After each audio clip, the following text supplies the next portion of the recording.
ஐந்து கரத்தனை ஆனை முகத்தனை எந்தின் இளம்புரை போலும் எய்ச்சனை நந்தி மகந்தனை ஞான கொழுந்தினை பூந்துயில் வைத்தடி போற்றுகின்றேனே. நாளின் செய்யும் மனிதானி செய்யும் என நாடி வந்த கோளின் செய்யும் கொடுங்கூற்று என் செய்யும் குமரேசஜிது தாரும் சிலம்பும் சதங்கையும் தண்டையும் சண்முகமும் தோறும் கடமும் எனக்கு முன்னே வந்து தோன்றினே. சர்வமங்கல மங்கல்யே சிவ சர்வார்த்த சாதிகே சரண்யே திரியம்பிரிகே கௌரி நாராயணி நமஸ்துதே. ஞானம் நந்தகுணம் தேவம் நிர்மலம் ஸ்படிகாக்கிருத்திம் மதாரம் சர்வ வித்யாநாமய கிரீவம் உபாஸ்மகே. வணக்கம். திருவாதிரை நட்சத்திரம் 4 பாதங்களுமே மிதன ராசியிலே உண்டு. அப்போது இந்த திருவாதிரை நட்சத்திரம் 1ஆம் பாதத்திலே பிறந்தவர்கள் சிறந்த பண்பாளனாக இருப்பான். அதேபோல எதிரிகளை வெல்லக்கூடிய சக்தி இந்த ஜாதகனுக்கு உண்டு. இந்த திருவாதிரை நட்சத்திரம் 1ஆம் பாதத்தில் பிறந்தவனுக்கு உண்டு. சிறந்த பண்பாளன், சிறந்த அறிவாளி, அதே போல் உயர்வான வார்த்தைகளை, அதாவது மதுரமான கவர்ச்சிகரமான நகைச்சுவையான வார்த்தைகளை இந்த 1ஆம் பாதத்திலே பிறந்தவர்கள் பேசுவார்கள். நகைச்சுவை கலந்து வரும் வார்த்தை கேட்பதற்கு இனிமையாக இருக்கும். எதிராளியை சிரிக்க வைத்து விடுவார்கள். அந்த அளவிற்கு இவர்கள் நகைச்சுவையாக பேசக்கூடியவர்களாக இருப்பார்கள். அதேபோல் பணம் என்ற விஷயத்திலே செல்வாக்கும் தனமும் இவருக்கு உண்டு. பொருளாதாரம் என்ற விஷயத்தில் எந்த ஒரு விஷயமான இருக்கட்டும், பொருளாதாரத்தோடு வாழ்க்கை சந்தோஷமான வாழ்க்கையை நடத்துபவராக இருக்க வாய்ப்புகள் உண்டு. இவரின் மேல் பெண்களுக்கு ஆசை அதிகமாக இருக்கும் அப்படின்னு சொல்லலாம். அதே போல் திருவாதிரை நட்சத்திரம் 2ஆம் பாதத்திலே பிறந்தவர்கள் கரடுமுரடான வார்த்தைகளை பேசக்கூடியவர்களாக இருப்பார்கள். இல்லாததை இருக்கும் என்று கூறும் அளவிற்கு தைரியத்துடன் பேசுவாங்க. அங்கே ஒன்றுமே இருக்காது, ஏதோ ஒரு வார்த்தை, ஒரு செயலோ ஒரு தொழிலோ ஏதோ ஒன்று இருக்கட்டும், ஆனால் இருக்குது அப்படின்னா நம்பணும். அந்த அளவிற்கு நம்பக்கூடிய அளவிற்கு திறமை வாய்ந்த பேச்சுக்களை, சொற்பாற்றலை இவர்கள் பேசக்கூடிய வாய்ப்புகள் இந்த திருவாதிரை நட்சத்திரம் 2ஆம் பாதத்திலே பிறந்தவர்களுக்கு உண்டு. ஏன்னா அந்தளவுக்கு வெயிட்டாக பேசுவாங்க. அவர் சொன்னாலும் நாம் நம்பலாம். ஆமாம், உண்மையோ இருக்குமோ அப்படின்ற மாதிரி நம்பலாம். ஆனால் அங்கே பார்த்தா ஒன்றும் இருக்காது. அந்த ஒரு திறமை இந்த 2ஆம் பாதத்திலே பிறந்தவருக்கு உண்டு அப்படின்னு சொல்லலாம். அதே போல் எதையும் ஒரு வார்த்தை பேச வேண்டும் என்றால் முன்னுக்கு பின்னாக, பின்னுக்கு முன்னாக கரடுமுரடான வார்த்தைகளை அதிகம் பேசக்கூடியவனாக இருப்பான். ஏன்னா எதுவுமே உண்மை இருக்காது. ஆன்மீகம் சம்பந்தப்பட்ட விஷயத்திலே, கடவுள் சம்பந்தப்பட்ட விஷயத்திலே இந்த ஜாதகனுக்கு அதிக நாட்டம் இருக்காது.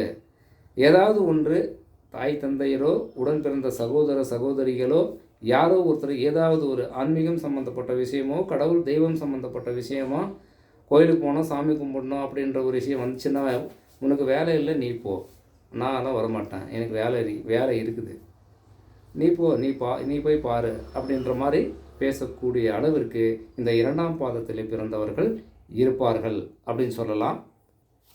அதே போல் ஒரு தகராறு வருகிறது, வாய் சம்பந்தப்பட்ட விஷயத்திலே பிரச்சனை வருகிறது, பேச்சு சம்பந்தப்பட்ட விஷயத்திலே ஒரு பிரச்சனை வருதுன்னா இவர்கிட்ட ஜெயிக்க முடியாது.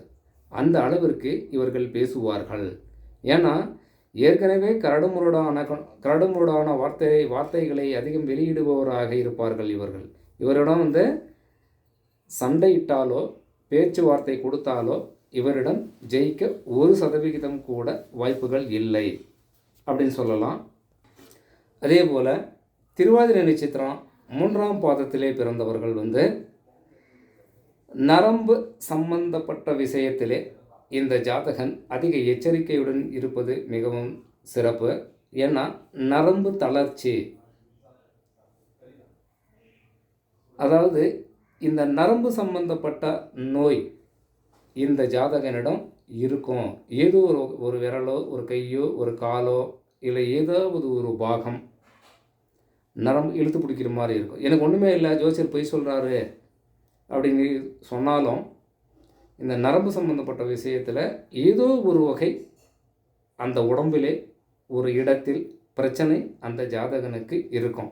இதில் இந்த திருவாதிரை நட்சத்திரம் 3ஆம் பாதத்தில் பிறந்தவனுக்கு உண்டு அப்படின்னு சொல்லலாம். ஏன்னா இந்த ஜாதகனோட ஒரு குறை இருக்குது.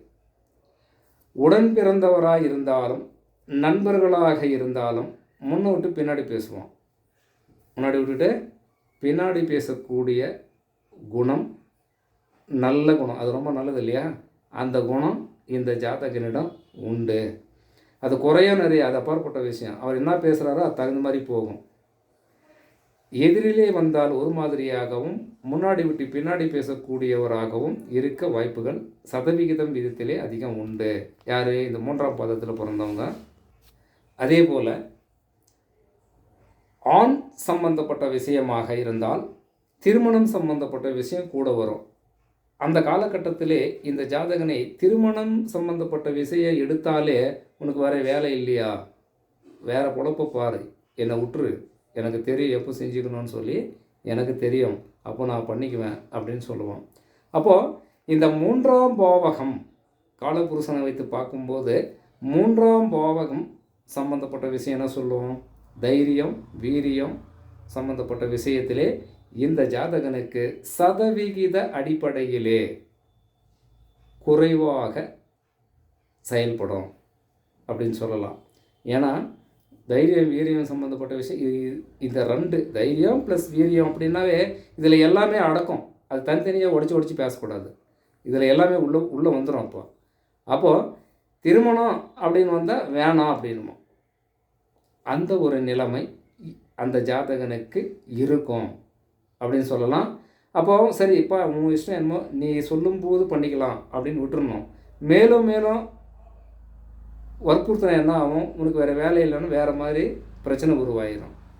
அதனால் இந்த ஜாதகனை அவனுடைய இஷ்டம் போல் விட்டுவிட வேணும். அப்படி தான் பண்ணணும். ஏன்னா இன்றைக்கி ஒரு ஜாதகத்தில் அப்படி தான் பார்த்தேன். அதனால தான் அந்த ஒரு இது வந்துருச்சு. அப்போது இவர் ஒரு சிறந்த ஒரு மருத்துவரை அணுகி உடல் சம்பந்தப்பட்ட விஷயத்திலே பார்க்குறது ரொம்ப நல்லது. அதாவது அப்படி பார்த்தா தான் உடலில் உள்ள குறைகளை அந்த ஜாதகன் நிவர்த்தி செய்து கொள்ள முடியும். சொன்னாலும் கேட்க மாட்டான். அவருடைய தாய் தந்தையர் இருந்தால் ப்ரெஸ் பண்ணி கூப்பிட்டு போகணும், வேறு வழி இல்லை. சொன்னால் கேட்க மாட்டான். இந்த மாதிரியான திருவாதிரை நட்சத்திரம் 3ஆம் பாதத்திலே பிறந்தவர்கள் இப்படி குணம் உண்டு அப்படின்னு சொல்லலாம். அப்போ திருவாதிரை நட்சத்திரம் 4ஆம் பாதத்திலே பிறந்தவர்கள், திருவாதிரை நட்சத்திரம் 4ஆம் பாதத்திலே பிறந்தவர்கள் வார்த்தைகள் எச்சரிக்கையுடன் வெளியிடுவது மிக சிறப்பானதாக இருக்கும். ஏன்னா அவருக்கு அவர் நேர்மை தான் பேசுகிறாரு, ஆனால் கேட்குறவங்களுக்கு அது தவறாக தெரிகிறது அப்படின்னு சொல்லியிருக்கோம். ஆனால் அதை திருத்தி கொள்ள வேண்டும். இந்த 4ஆம் பாதத்தை பிறந்தவங்க திருத்தி கொள்ள வேண்டும். வார்த்தைகள் கரடுமுரடாக விடக்கூடாது. கோபம் அதிகமாக இருக்கும்.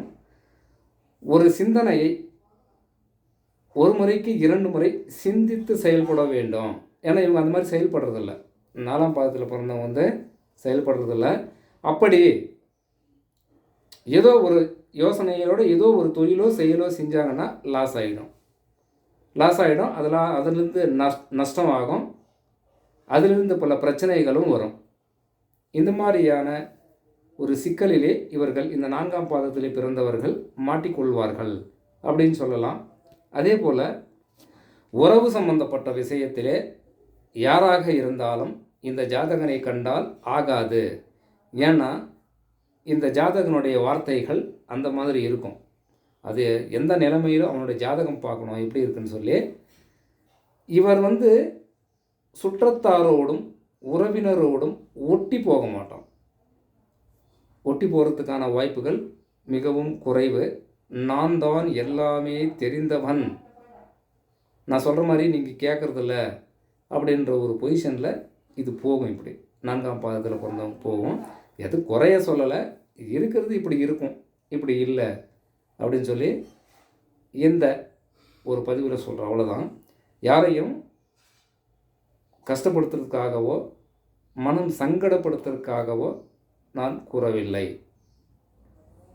அதே போல் இந்த ஜாதகன் திருமணமான பிறகுதான் வாழ்க்கையை பற்றி சிந்தித்து எப்படி வாழ வேண்டும், எப்படி பேச வேண்டும், எப்படி இருக்க வேண்டும் அப்படின்னு சொல்லி அவன் திருந்தி வாழ்கிறான். அப்படின்னா அது எந்த வயசானாலும் சரி, ஒன்றும் பிரச்சனை இல்லை. திருமணம் ஆன பிறகு தான் ஒரு நிலைமைக்கு வருவான். பந்தபாசம் சம்மந்தப்பட்ட விஷயம், மனைவி சம்மந்தப்பட்ட விஷயம், குடும்பம் சம்மந்தப்பட்ட விஷயம், வாழ்க்கை சம்மந்தப்பட்ட விஷயம் எதுவாக இருந்தாலும் திருமணமான பின்னாடி தான் ஒரு நிலையான மனநிலைக்கு வருபவனாக இருப்பான். அது வரைக்கும் இந்த 4ஆம் பாதம் கஷ்டம். வணக்கம்.